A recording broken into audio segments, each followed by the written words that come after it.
Hey, I'm your host, BKP. Good morning from the office, North Georgia's only live online morning show. And George is here with me. But before we get into there, don't forget tonight at Gilmer Arts over on Dalton Street at 7 o'clock. Come over at 6:30. 6:30 meet and greet at 7 o'clock. We will have the probate judge candidates, the Gilmer probate judge candidates, for about an hour and 15 minutes. We'll be discussing that. We'll have all four candidates, and I will be moderating a brief debate with them. That's at Gilmer Arts at 6:30 tonight over here on Dalton Street. At this time, I've asked George to come in and share his final thoughts of the day and what he has for us. George, what do you have for us this morning? Well, as I usually do, I was going to read one of my latest short takes, but listening to Mike Scapine from the Peanut Gallery up there, he mentioned something that probably should very sincerely needs to be brought to attention to everybody. And I was reading a couple of days ago a report out of the Georgia Public Policy Foundation by its CEO, Kelly McCutcheon. And I'm just going to read it because it's too important to ignore. Education, the title is called Missed Opportunities from Legislative Session. Education was pushed to the forefront when Georgia's Governor Nathan Deal appointed an Education Reform Commission in January 2015. After months of meetings, the commission released an 86-page report replete with good ideas. With influential lawmakers on the commission, pundits predicted smooth sailing, and for reasons unknown, between December and January of this year, the governor pulled all 44 recommendations from the agenda. For reasons unknown. We'll get to that. During the bruising debate over transportation funding last year, tax reform was promised to garner needed voters. The result this year was a 6-page bill simplifying the tax code, reducing 6 tax brackets down to 1, and lowering the tax rate to 5.4%, 10% lower than the current top rate, and just below North Carolina's recently lowered rate. A study by the Georgia State University projected lower taxes or no change for the median and average taxpayer in every income group. The cost of the lower tax income would have been less than the annual cost of Georgia's film industry tax credits. The proposal also would have helped small business, improving Georgia's ranking on the Tax Foundation's State Business Tax Index from 39th to 18th. Despite multiple hearings, that bill died without a vote in the House. Proposed welfare reforms included enhanced work requirements, a cash diversion program, and common sense fraud prevention practices. The reforms, which would have moved Georgia from 44th to 9th on the Heartland Institute's National Welfare Reform report card, also died. On a positive note, Georgia remains in the nation's spotlight after legislators passed this year's recommendations from the Georgia Council on Criminal Justice Reform, joined 21 other states in allowing terminally ill patients the right to try experimental drugs in the last stages of federal trials, and took a practical step towards authorizing transit funding authority for the city of Atlanta and parts of Union County. To me, another boondoggle. In the final 2 days of the session, legislatures made progress with health care, approving funding to expand charity clinics serving the indigent and uninsured, a tax credit for individuals donating to rural hospitals, and a Senate study committee to examine an insurance premium assistance program for low-income Georgians ineligible for Medicaid. Unfortunately, now we get to the meat. Unfortunately, a troubling trend continues. Well-connected special interests using state government is thwarting competition.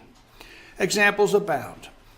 Beer distributors blocked small craft breweries from direct sales, which wineries have been allowed to do for years. Hospitals blocked reform of certificate of need laws that limit competition. We're facing that problem right here in LJ with our own hospital. Dentists blocked dental hygienists from expanding the scope of their practice.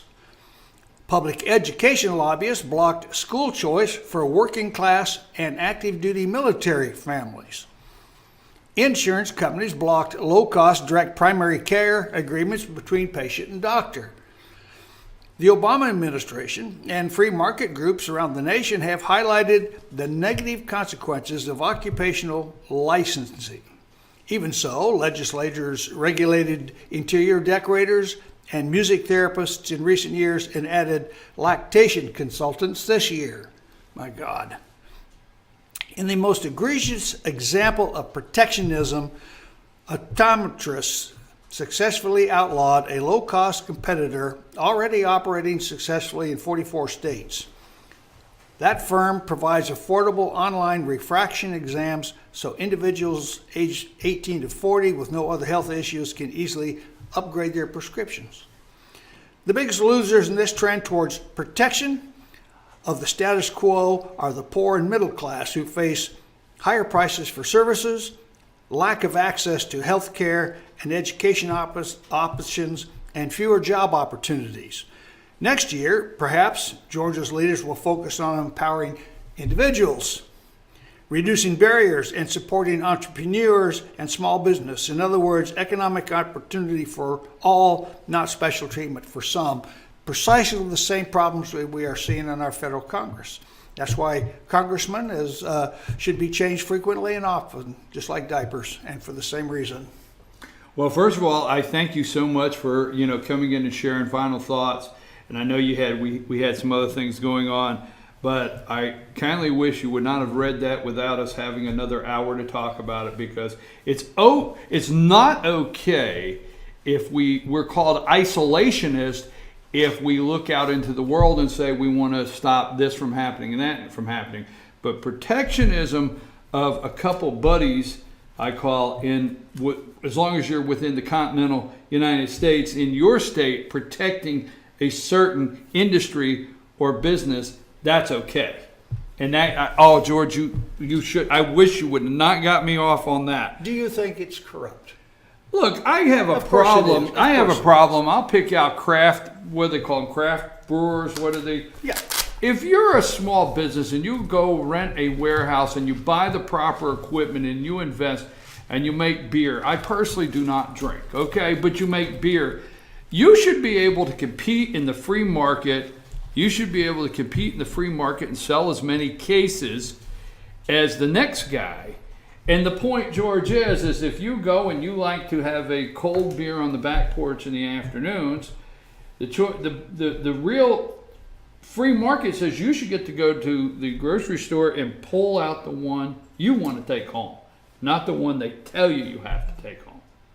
That's pretty much. Well, that's the Sunday selling, but the grocery store's not the problem. It's the guy who makes it. Right.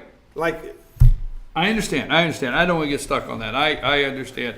That frustrates me, protecting these companies. Look, I got a couple minutes. I want to get some things that I wasn't able to do this morning. We've had an action-packed show. We've had Roger Fitzpatrick.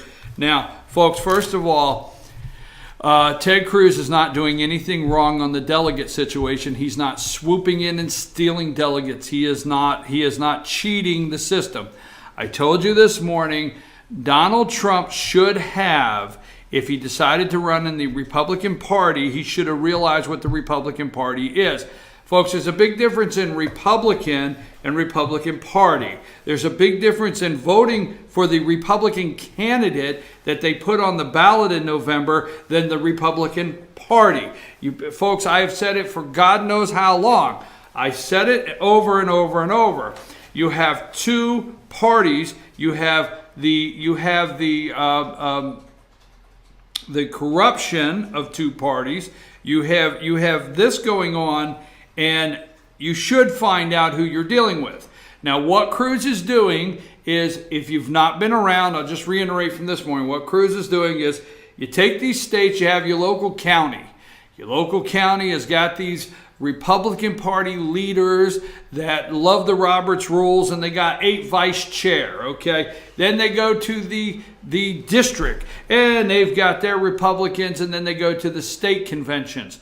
These people are the party. They have written the rules to benefit them, not you, the voter. I'm so sorry to call it like it is. You, the voter, is not the party's interest. They're not lying to you. They're not sitting around and making their rules for you, the voter. It's for the party, people. Okay, so they elect the delegates. The delegates are not Donald Trump delegates. Yes, they are. I voted for Donald Trump. No, you voted for a delegate that you want to go to the convention and cast the vote for Donald Trump. So what happens is they are bound to cast a vote for Donald Trump. Ted Cruz's campaign is very well organized, and they're going in and they're meeting these delegates and they're saying, hey, we understand you're bound to Donald Trump, but if it gets in that second round, you're not. And the delegates are saying, hey, I didn't want to vote for Donald Trump anyway because I'm in the party and I'm not even for Donald Trump. I have to. Well, we know you have to, but come second round, will you vote for us? That's all that's happening. Colorado, you could get mad all day long. You keep thinking it's about the voter. That's what I always laugh about. You keep thinking out there in America it's about the voter. It's not about you. They have set up the party rules. Same thing with Bernie. You keep thinking it's about the voter. How does Hillary go in and lose and get the delegates? It's not about the voters. It's about the party. There's two parties. They control the country. They control the direction. They control who your nominees will be all the way through the system. Now, me saying that to you, you need to understand something. I am making a prediction, and unlike Dick Morris, Fox News can't fire me if I don't come exactly 100%. You know, Dick Morris made a prediction. He was wrong. Fox News fired him. It's a great thing about owning the place. I can't get fired. Okay, so unlike Dick Morris, I'm going to tell you now that what Donald Trump did this weekend, talking about the corruption in the Republican Party. Now, Donald Trump brought up Bernie several times. Look at what happened to Bernie. The system. Donald Trump is setting up two things. The negotiation of saying, look, folks, if I go into this convention and you steal it, I'm running an independent campaign. Because remember his deal. As long as he felt he was being treated fair by the Republican Party, okay? He does not feel he's being treated fair by the Republican Party. You see anything where I'm going here? I see it. I understand it. Okay. He doesn't feel he's being treated fair. That's what's going on in New York. Donald Trump will go in and say, hey, you got a choice. I'm leading in the delegates. I might be 100 short. I'm leading in the delegates. I walk out and say I was not treated fair, or I get the nomination. Ted Cruz people are not going to be happy with that because they are setting up. You can't get mad at Colorado, George. Everybody's mad at Colorado. The party set the rules up. If you don't like what you're seeing, you A, have to start a third party. Get the Tea Party going again. Or B, go take over the Republican Party. Because they're making these rules, folks. Go to these meetings and see the rules they make. They make the rules. And the rules say that the delegates can be unbound and you can go and coerce the delegates to come your way after they voted for it. I'm telling you now, Colorado did nothing wrong. The Republican Party of Colorado obviously wrote the rules that would allow what they did, correct? They did nothing wrong with one exception. What was the exception? Perception. Perception. I understand that, but what I'm trying to get to people is these are the party rules. The Democrat and Republican Party are following the rules that they made, that the American people stood by. You can get mad at me all day long. I'm not mad at you, but the perception is that they're corrupt, cheating crooks. I agree. I got it. I agree 100%. That's what makes But the American people sat by and let us create two parties that dominate and run it the way they want, and we need to say thank you for letting us in. I got one more thing before I go there. George, there's classified, and then there's classified. Can you believe that? How could he make a comment? Now, let me tell you, I went to the dictionary this morning because I wanted to know if there was classified and there was classified. So President Obama's sitting down with Chris Wallace, and about Hillary Clinton's emails, he says, well, there's classified, and then there's classified. Let me tell you, folks, I went to the dictionary. There's classified that is private, that is classified. You know the meaning. And then there's classified. I'm trying to put my lawnmower up for sale. That's the only two definitions I found of classified. So which one was Hillary? Permit me to shed some light here. In the classification of documents, you have the lowest level is unclassified, but the very next level up is FOUO, which is no foreign. FOUO is for official use only, but no foreign dissemination. So when I was in London, for example, England, I would get a no foreign on subject. That means I could not share it with the Brits, my counterparts in MI5 and MI6. Okay, I got that. Then above that is confidential. Confidential is a classification. Above confidential is secret, which is a classification. And above that is top secret.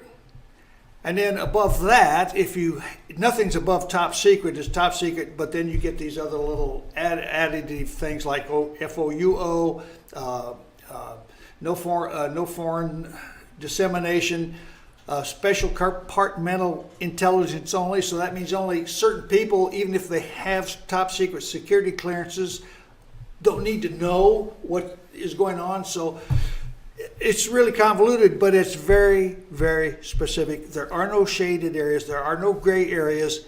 It's unclassified. It's FOUO. It's confidential. It's secret. It's top secret. That's it. Nothing else. So Folks, as the president says, there's classification and then there's classification. What bunk. Folks, if you watch this show every day or you've watched it for some time, I have been overwhelmingly positive where Donald Trump's concerned. So I hope you can take this and move on, Trump supporters. Donald spends a whole lot of money fueling up that massive jet and flying all over the country. He should have set aside $1 million. $1 million, it's nothing in the scheme of $10 billion. And he should have set aside $1 million and put a team on just going into all the states and getting all of the Republican states' rules on how delegates are handled, dispersed, and what you can do. I'm sorry, Donald, you should have done that from the front. Standing up now and telling me it's rigged, let me tell you something. It doesn't look good. Perception's not reality, but perception's real. But it doesn't look good. But these Republican parties and the Democrat Party have gone in the rooms forever and written the rules. What they are doing is in their rule book. They're playing by their rules. You should have learned their rules if you wanted to sign up for their party. That's a failure management policy. Sorry. That's exactly what okay. it is. I'm your host, BKP. Good morning from the office. It's 10 a.m. Stay tuned for North Georgia's only live online newscast with Kevin Hensley, the Morning Report. He'll be in here in about 4 minutes, so stay with us for our live newscast here after these brief messages. I'm your host. We'll be back tomorrow at 8. And I'll be here at 9. So don't miss it. I might be here at 9 if I don't sit over there and listen to somebody else be interviewed. But I am adjustable. Adjustable.